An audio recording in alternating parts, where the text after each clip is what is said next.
If you've ever walked through a market in Panama, you've probably seen them. Bright, intricate patterns of layered fabric bursting with colour and meaning. But these aren't just souvenirs. They're stories, traditions, and art forms passed down for generations. Today, we're diving deep into one of Panama's most iconic cultural treasures, the mola. We'll explore how they're made, who makes them, and the fascinating history behind these wearable masterpieces. Welcome back to All About Panama. Today we're exploring a cornerstone of Panamanian identity, the mola. These hand-sewn textiles tell the story of the Guna people, one of Panama's proud indigenous groups, and each piece is a living example of creativity, resilience, and tradition. Make sure to stick around until the end.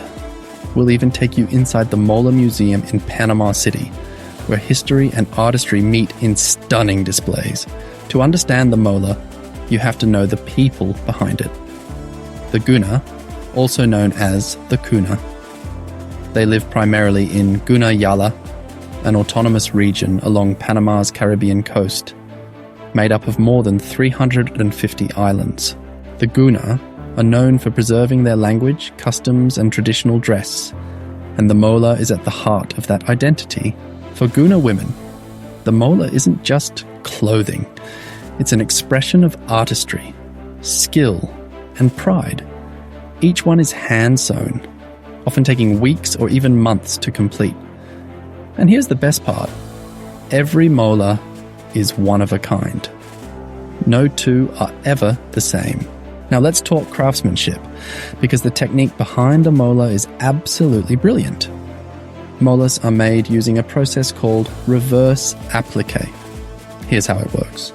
The artist layers several brightly coloured pieces of cloth, usually cotton.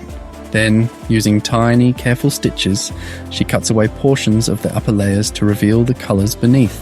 The edges of each cutout are folded and sewn down by hand, creating crisp, clean designs that seem to pop off the fabric. The designs can be geometric, abstract, or representational, featuring animals, plants, mythological figures, or even modern objects like airplanes or cell phones. In fact, over time, the mola has evolved, from traditional spiritual symbols to reflections of contemporary life. Some even include humorous or political themes, showing how the Guna use art to tell their own stories about the world. The history of the mola goes back hundreds of years. Originally, the Guna women painted intricate patterns directly on their bodies using natural dyes. When Europeans introduced fabric and needles to the region in the 19th century, the Guna transformed those body painting designs into textiles. By the early 1900s, the mola had become an essential part of Guna women's clothing, sewn into the front and back panels of their blouses.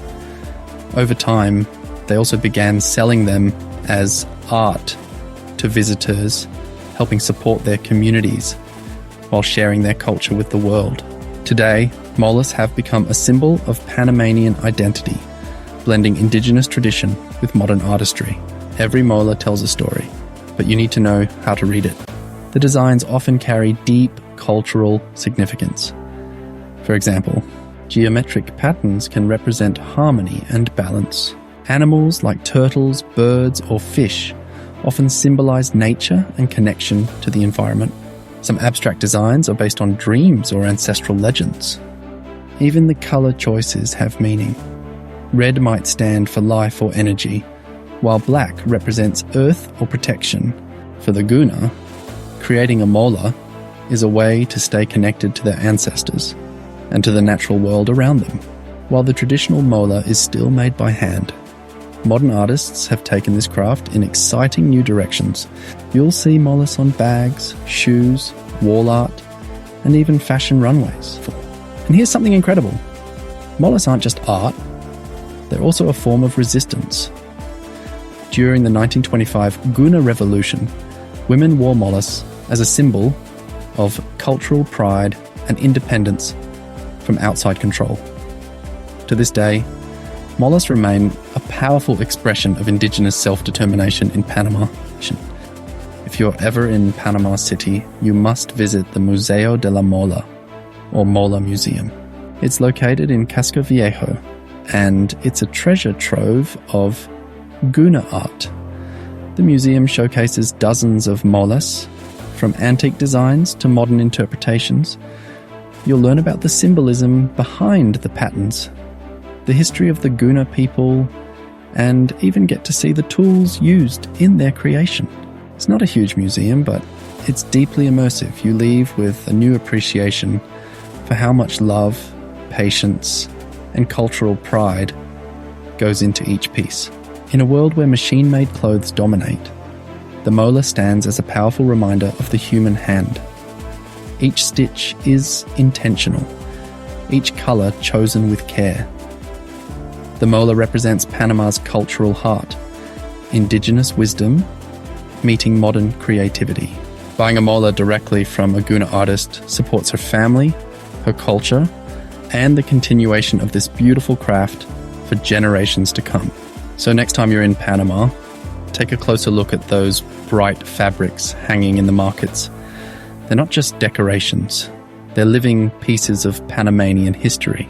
If you enjoyed learning about the art of the mola, hit that like button, subscribe to All About Panama, and share this video with someone who loves culture, color, and creativity. Stay tuned. Next time, we'll uncover even more hidden gems of Panama.